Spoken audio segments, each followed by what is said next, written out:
Greetings, Benjamin J. the Victrola Guy, Canophonic Records, with another in the series.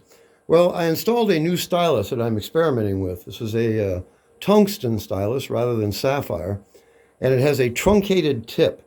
Now, most cone embossing styli are long tapers, like sewing needles.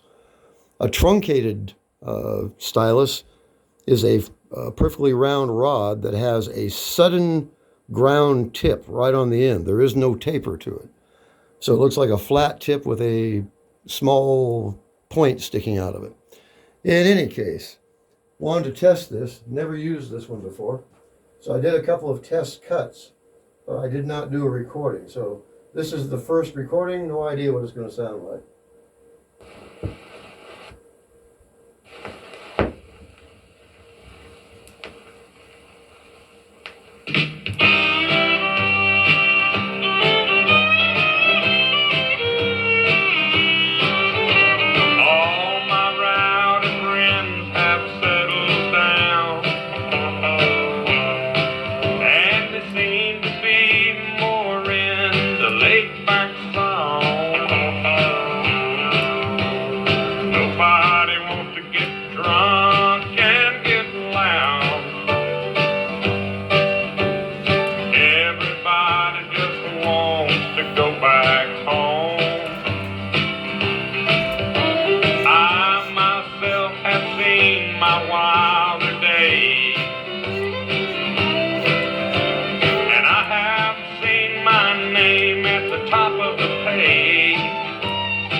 Well, a decent recording, no doubt.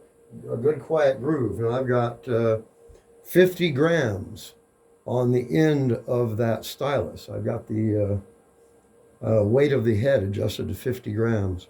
So that's an incredible amount of weight coming down on that little tiny point. And it's just digging a groove into that plastic and modulating it. And it works. Anyway, I just wanted to test this stylus on a decent disc, see what the results were. As always, if you have any questions, feel free to drop me an email, TheVictrolaGuy@gmail.com. And as always, thank you for watching.